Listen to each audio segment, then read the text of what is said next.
Question start करते हैं। और आज जो क्वेश्चन करेंगे वो क्वेश्चन करेंगे जो सीबीएसई बोर्ड में आए हुए क्वेश्चन है। सबसे पहले वो क्वेश्चन करेंगे जो 2020 में अभी अभी आया था। तो किस तरीके से वो क्वेश्चन सॉल्व होगा, एंट्रीज पूछी गई हैं इस क्वेश्चन में आपसे। जो क्वेश्चन आप देख रहे हैं इसमें ओनली एंट्रीज करनी है और ये 6 एंट्री करनी है और 6 मार्क्स में क्वेश्चन आया था। तो आज इसी तरह के कुछ क्वेश्चन मैं आपको कराऊंगा जो सैंपल पेपर के क्वेश्चन है और जो इंपॉर्टेंट क्वेश्चन है। तो स्टार्ट करते हैं। क्वेश्चन लिखा है यहाँ पे, नियति, कार्तिक और रतिक पार्टनर एक फर्म में, शेयरिंग प्रॉफिट दिया है 532। The firm was dissolve on 31 March 19 by the order of the court after transfer of assets other than cash and external liability to realisation account. The following transaction took place. The first point is an unrecorded liability of the firm 45,000 was paid by नियति। Unrecorded liability है means जो liability पहले नहीं थी उसका payment किया गया नियति के द्वारा। नियति कौन है? एक पार्टनर है। तो जब लाइबिलिटी का पेमेंट करते हैं तो एंट्री होती है realisation account debit to Niyati capital. अगर कोई पार्टनर पे करता है और अगर नॉर्मली पेमेंट करते कैश में या बैंक में तो फिर करते रियलाइजेशन डेबिट टू बैंक या टू कैश, लेकिन अब हो जाएगा realisation debit to Niyati capital 45,000। Next entry है, creditor to whom 67,000 were due to be paid accepted furniture at 35,000 and the balance was paid them in cash. Creditor थे 67,000 के, यानी हमें 67,000 के क्रेडिटर पे करने थे। तो हमने क्या किया, फर्नीचर एक्सेप्ट कर लिया वहां पर और फर्नीचर था 35,000 का, माइनस करने के बाद बचता है 32,000। 32,000 को पेमेंट किया गया कैश में। तो जब क्रेडिटर का पेमेंट करते हैं, लायबिलिटी का पेमेंट करते हैं तो रियलाइजेशन डेबिट टू बैंक या रियलाइजेशन डेबिट टू कैश अगर कैश में पेमेंट करते हैं। तो आप यहां लिख सकते हैं टू कैश भी और टू बैंक भी। कितना पे किया? 32,000, क्योंकि 35,000 एडजस्ट हो गया आपके फर्नीचर से। इसके बाद नेक्स्ट है C point, Kartik had given a loan of 18,000 to the firm. Kartik ने फर्म को लोन दिया which was paid to him, जिसका पेमेंट हो गया। तो इस तरह के पॉइंट भी आपने पहले किए हैं। जब कोई पार्टनर फर्म को लोन देता है और उसका पेमेंट किया जाता है तो एंट्री क्या करते हैं, Kartik loan debit to bank. तो यहां करेंगे Kartik loan debit to bank 18,000। Fourth point है, स्टॉक 85,000 का was taken over by Ratik 72,000। जो स्टॉक 85,000 का था उसको 72,000 में रतिक ने ले लिया, टेक ओवर कर लिया। तो जब एसेट्स रियलाइज होती है तो एंट्री क्या होती है, अगर वो कैश में रियलाइज होती तो करते cash account debit to realisation या bank account debit to realisation. लेकिन यदि कोई पार्टनर टेक ओवर कर लेता है तो हम क्या करते हैं, रतिक कैपिटल डेबिट टू रियलाइजेशन। ये एंट्री आप करेंगे यहां पर। नेक्स्ट है ई point, expenses on dissolution amount 6,000 and were paid by Kartik. Dissolution का जो एक्सपेंसेस था वो कार्तिक ने पे किया। तो एंट्री क्या होगी, realisation debit to Kartik capital, क्योंकि कार्तिक ने पे किया है। अगर कैश में पे किया गया होता तो एंट्री होती रियलाइजेशन डेबिट टू बैंक या realisation debit to cash.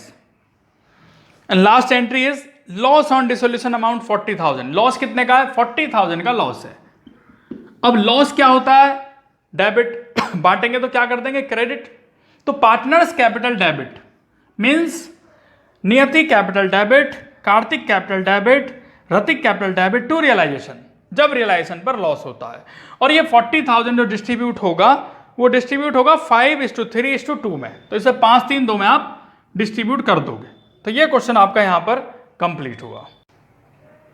Next question करते हैं। ये क्वेश्चन भी सीबीएसई सैंपल पेपर में 2020 में दिया गया था। तो वो क्वेश्चन यहां पे स्टार्ट करते हैं। क्वेश्चन लिखा है यहां पर, रोहित, कुणाल, सार्थक पार्टनर एक फर्म में, they decided to dissolve their firm. आपको जनरल एंट्री करनी है other than cash and bank and the third party liability have been transferred to realisation account. The first point is Kunal agree to pay off his wife loan. Kunal agree हो गया अपने wife loan पे करने के लिए। तो जब लोन को पे किया जाता है या किसी लायबिलिटी को पे किया जाता है और कोई पार्टनर पे करता है तो उसके लिए एंट्री क्या होती है, realisation account debit to Kunal capital, क्योंकि किसने पे किया, कुणाल ने पे किया जो कि एक पार्टनर है। इसके बाद है 6000 आ जाएगा ये। इसका next, total creditor of the firm 40,000। जो टोटल क्रेडिटर है 40,000 के हैं। Creditors worth 10,000 were given a piece of furniture costing 8,000 in full and final settlement. Remaining creditor so a discount 10%।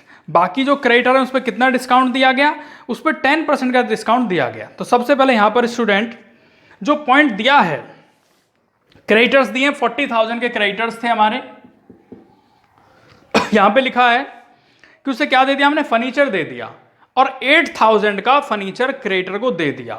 और सेटलमेंट कितने हो गए क्रेडिटर, 10,000 के।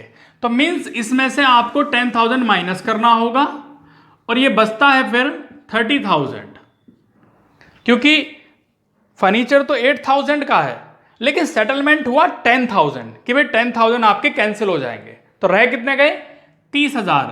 और इस 30,000 पर डिस्काउंट कितना है, 10%, यानी कि 3,000। तो माइनस करने के बाद कितना बचता है, 27,000।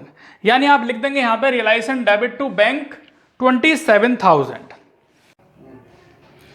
नेक्स्ट पॉइंट है, Rohit had given a loan 70,000 to the firm which was duly paid. Rohit ने फर्म को लोन दिया तो लोन हमें पे करना होगा। तो एंट्री क्या होगी, Rohit loan debit to bank. ये थर्ड एंट्री हो जाएगी आपकी, सी एंट्री। इसके बाद डी पॉइंट है, a machine which was not recorded in the books was taken over by Kunal at 3,000, जबकि इसकी वैल्यू थी 5,000, लेकिन टेक ओवर कितने में किया, टेक ओवर किया 3,000 रुपए में और कुणाल ने टेक ओवर किया। तो क्या करेंगे, Kunal capital debit to realisation, यानी कि Kunal capital debit to realisation. Fourth number entry आपकी 3,000 से होगी। इसके बाद है, the firm had a debit balance 15,000 in profit and loss account. ये आपको प्रॉफिट एंड लॉस अकाउंट दिया है जो कि डेबिट बैलेंस है। और डेबिट बैलेंस क्या होता है, लॉस होता है, जब से डिस्ट्रीब्यूट किया जाएगा तो क्रेडिट कर देंगे।